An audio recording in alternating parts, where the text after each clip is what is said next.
If your goals are making you feel further away from your art and artistry instead of closer to it, that's not a discipline problem. It might be an integrity problem.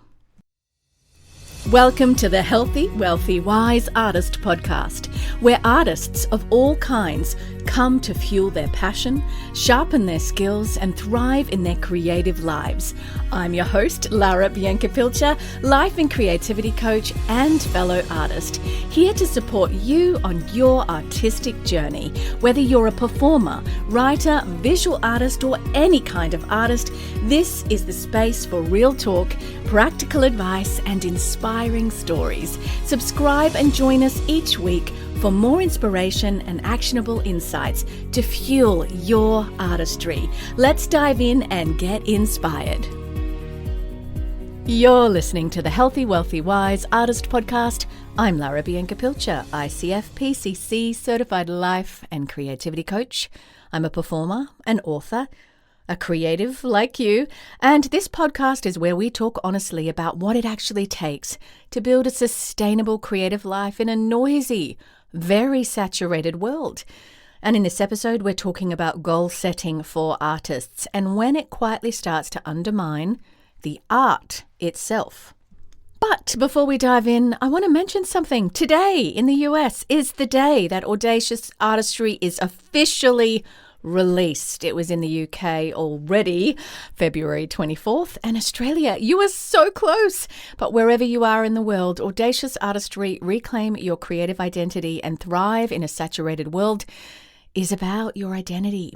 It's not about output or hustle or visibility metrics, but who you are as an artist underneath it all, and a framework to show up and reclaim your creative identity. It is traditionally published. It's written for all kinds of artists. I'm saying whether you're a dancer, an actor, singer, writer, filmmaker, a visual artist, any kind of maker, if you're serious about your art and tired of feeling like you're falling behind in a world that just keeps moving the goalposts. If this podcast has been resonating with you and I'm seeing the numbers go up on it, it's wonderful. Thank you for being here. The book goes even deeper. You will find it at larabiancapilcher.com/book. Get it now. Grab a group. There's a free group study that you can get. Gather around in artist circles. Growth happens in these circles. And these questions at the end of each chapter, and there's a free group study you can get at larabiancapilcher.com/book. All right, let's talk about goals. Because I see this pattern all the time in coaching, because a big part of what I do is helping people move forward, and that does require goal setting. From time to time, an artist, talented, thoughtful, committed, comes to me and says, I just need better goals. I can't seem to stick to them. They've read their productivity books, they've tried quarterly planning, they've mapped 5-year vision boards and beyond, but instead of feeling clear, they feel really heavy. And instead of feeling focused, they feel behind. Now, whether you're a dancer, an actor, a singer, a writer, or a filmmaker, or visual artist, or any kind of creative soul, the pressure sounds the same. I should be doing more. I should be posting more. I should be further along by now. I just need clearer targets. And here's the quiet part that no one says out loud, but there's so much shame. The goals are starting to feel like a performance, not for the audience, for themselves. Now, when goal setting for artists becomes rigid, comparative, as in comparing to other people, or externally defined, I'm going to explain that to you. It slowly disconnects you from the reason you began creating in the first place. Danger zone. You start measuring instead of listening, tracking instead of feeling, and feelings serve a purpose, my friend. This is not weird. Feelings have a message. The reason we have them as human beings is they signal a message. They're telling us something. When we lose track of that as an artist and we lose that sensitivity, or we numb or we stuff, that's dangerous, because that is part of art making, being able to feel. Optimizing instead of experimenting. Or then you wonder why your work starts feeling really thin and feeling empty, or maybe you don't like it so much anymore. So the psychology or the coaching insight that I want to ground you in is this. Research in motivation theory. Yep, I'm going to talk about that, particularly self-determination theory. Shows that humans, and that's you, artist, humans thrive when 3 core needs are met: autonomy, competence, and relatedness. I'll break it down. Autonomy matters deeply for artists.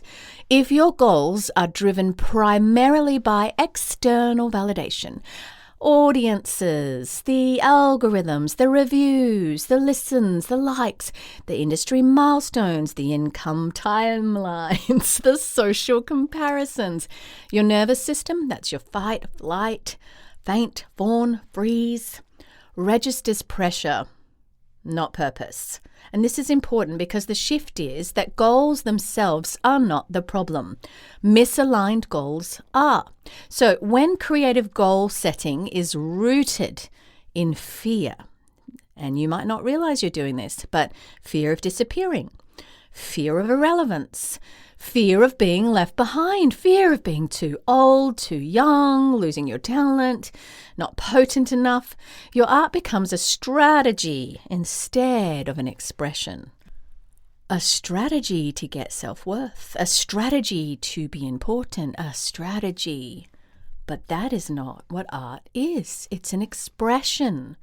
And that changes the energy of your work when you get this messed up, because the truth is that a goal that requires you to betray your artistic integrity is not a goal. It's a compromise. There's a difference between disciplined growth and self-abandonment, throwing it all away. A dancer setting a goal to train consistently because she loves refinement, that's aligned. An actor chasing every trending opportunity, even when the material doesn't resonate or goes against their values, that's erosion. A writer committed to finish a manuscript because the story won't leave her alone, that's integrity. I get that one. I felt like that with my book, Audacious Artistry. It would not leave me alone. But that's integrity, committing to that. A filmmaker copying what's popular because it books better. Now that's drift. And I'm not saying that it doesn't matter, being marketable and hitting the world in a marketable way. That's not what we're talking about, though. We're talking about something else. Goal setting for artists must begin with integrity, not outcome. Integrity is not just like who you are when no one's watching, but it's being true to who you are and actually your creativity, because that is a powerful thing. You want to stand out in this world, you need to be able to be your authentic self, not a carbon copy of everyone else. That's when I got my book deal, by the way, my publishing deal that came in, my contract, that I didn't have to pay anything for, came after a lot of pain and a lot of rejection, but it came from the most potent version of my truth as what I really wanted to say. And that noise is hard to cut through in yourself because the world can be so overwhelming. You can get so off course. So instead of asking, what should I achieve this year? Try asking, what kind of artist do I refuse to stop being? That question changes everything. Now, if this conversation is hitting something in you, I created something that goes deeper. My free video artist masterclass. It is called Stop Begging for Scraps. It's a free 30-minute on-demand video you can watch in your own time. No booking, no pressure. Don't meet with anybody else. You don't even see me. Well, you see me as a video, but not me live. You just download it and watch it when you're ready. And it's designed to help you, the artist, stop waiting for permission and start creating opportunities and moving forward on your terms without all the burnout and all of the comparison and all of that. And you can get it at larabiancapilcher.com/masterclass. All right, back to integrity. Here's a reframe. And let me be clear, I'm not anti-goal. In fact, I'm very for them. But your goals must have integrity to who you are. You're not more artistic because you float without direction, because deadlines do matter. Progression matters. Professional standards matter. Being show fit matters. I just saw 2 nights ago the best thing. It was so good. It was by Seven Fingers. It's a circus performance, but they've put in dance, they've put in pas de deux, they've put in music, they've put in story, they've put in theatre and poetry and speaking into the mic, all within the circus skills. It was fantastic. I was like, I haven't seen anything like this in a while. So good. Point being, they had to be show fit. They are lifting people, they are hanging upside down, they are throwing balls around the stage and juggling and needing to capture them. You have to be ready for that. So this is the world we live in, if that is your art form. Professional standards matter, but the reframe, goals should serve your identity, not replace it. So when an artist overcorrects into hyperstructure because they're afraid of drifting away, they often end up creating from that tension. I've done this. And tension over time disconnects you from your creative voice. Now, if you've been feeling uninspired, brittle, or resentful towards your own plan, don't immediately assume you're lazy. Maybe your plan was, I've moved to Hollywood to make it, and now none of my goals are actually taking me there, and I feel completely eroded and out of touch with myself as an artist. Now, don't immediately assume you're lazy. Now, apply this to your context. Did I build this structure from integrity or from fear? Because thriving in a saturated world is not about louder goals. It is about steadier, that is more stable identity. This matters. You can have professional ambition and artistic integrity at the same time. But the order matters. Identity first, goals second. When the order flips, the artist thins out, freaks out, spirals, and when the order is right, the work deepens. And the depth sustains you longer than hype ever will. I've been doing this a long time. Trust me, I've been all over the place. Emotionally, all the things. This is what sustains your identity. This needs to come first, goals after that. So your Creative Spark Challenge this week. Rewrite one of your current goals. And underneath it, write why. What is it about this goal that matters to me? So what I'm saying there is why it matters to the kind of artist you want to remain. Write your goal, and underneath, why it matters to the kind of artist you want to remain. What is it about this goal that hits that for you? Now, if your goals have been feeling heavy lately, maybe nothing is wrong with your discipline. Maybe you just need to realign them with who you actually are and be true to that. Next week, we're going to talk about something else around this theme of invisibility, saturation, this world, how to show up fully and keep going, and how to stay steady anyway. Follow Healthy, Wealthy, Wise Artists so you don't miss what's next.